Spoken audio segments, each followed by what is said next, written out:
একটা মধ্যবিত্ত মায়ের যে কতই না বুদ্ধি খাটান লাগে, সেই মধ্যবিত্ত মায়ের মধ্যে আমি একজন মা। আসসালামু আলাইকুম, সগলি কেঙ্কা আছেন? আশা করি সগলি ভালো আছেন। আল্লাহর রহমতে আমরা কিন্তু অনেক ভালো আছি। এই যে মুরগি রোস্ট দেখেছেন, আর এই মুরগি রোস্টের পিছনে কিন্তু মেলা কাহিনী আছে। মাঝে মধ্যে পাকিস্তানি মুরগি নিয়ে আসে, এই পাকিস্তানি মুরগি দিয়ে কিন্তু মুরগি রোস্ট করি। আবার মাঝে মধ্যে দেখা যায় আনেও না, যখন ব্রয়লার মুরগি নিয়ে আসে তখন কিন্তু এরভাবে মুরগির রানগুলো তুলে থুই। আর এই মুরগির রানগুলো দিয়েই পরে কিন্তু এরকম ডিম দিয়ে মুরগি রোস্ট বেনে দিই। আমার সোলপল কিন্তু খুবই খুশি হয়। তেমনি আজকে একটা ছুটির দিনের গল্প করি আপনাকে। সকালবেলা উঠে বাজার টাজার কিছুই নেই, কি আর রান্না করি, মুরগি এই যে 6টা হচ্ছে মুরগির রান ছিল। 6 দিন মানে 3 দিনে 6টা রান জড়ো করছি। তাহলে কি আমি মধ্যবিত্ত না? সেই জন্য আমি একটা মধ্যবিত্ত মায়ের গল্প করিচ্ছি। এই যে আপনারা আবার কবেন এটা আবার কওয়ার কি আছে? আরে ভাই, কওয়ারও আছে, মেলা মানুষ আছে এগুলো কোনো কিছু জানে না, মনে করে যে মেলাগুলো মুরগি লাগছে সের থেকে এসে রান্ধিছে। আরে তা না, এগুলো জড়ো করতেও একটা কষ্ট লাগে। তারপরে এটি সিক্রেট মশলা লিছে, আমার বাড়ির যা ছিল তাই নিছি, নিয়ে আনতে এখন মশলাটা ব্লান্ডার করে নিয়ে আসে এটা আবার মশলা কষে সোলপলের জন্য রান্ধিছি। আমার বেটা বেটি যখন ঘুমোর থেকে উঠে দেখবি যে মুরগি রোস্ট আনিছি, কত না খুশি হবি, অনেক খুশি হয়। আমার ছেলের কিন্তু খুবই পছন্দ, ছেলে মেয়ে দুইজনেরই অনেক পছন্দ। তারপরে হ্যাঁ, তারপরে একটু চিনি দিয়ে দিলাম, চিনিটা দিলে একটু একটু মিষ্টি মিষ্টি লাগে। যাই হোক, সোলপল কিন্তু খুবই পছন্দ করে, আমাকে আবার এগুলো পছন্দ অত হয় না। তারপরে আবার মুরগির ডিম দিলাম, মুরগির ডিম দিলে আমাকে আবার 2 টোনাটনির জন্য করে, আমরা 2 টোনাটনি আবার এদের চিকেন লেগ পিসটা খাবো না হিনি, সোলপলের জন্য করে যে সোলপল আরেকবার খাবি নি, সেই জন্য আবার ডিমটা দিলাম যে 2 টোনাটনি হয়তো ডিমটা খাবো নি।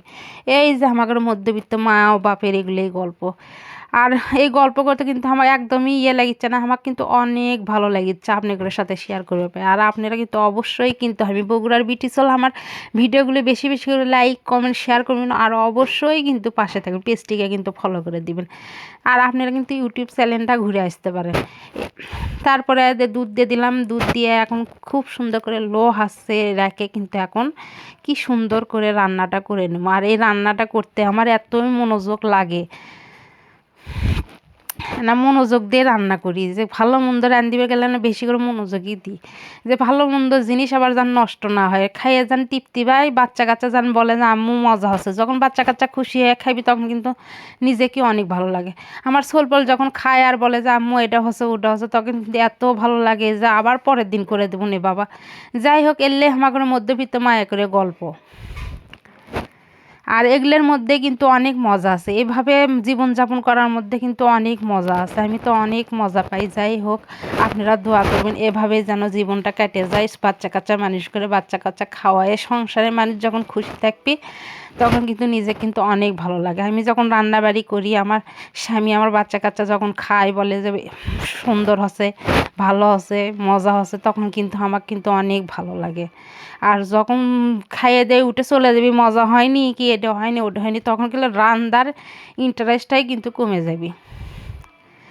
আর রান্না ভালো মন্দ একদিন হয়তো ভালো হতে পারে, আর একদিন হয়তো খারাপ হতেই পারে, কিন্তু সেটাও কিন্তু মানে নেওয়ার একটা বিষয় আছে।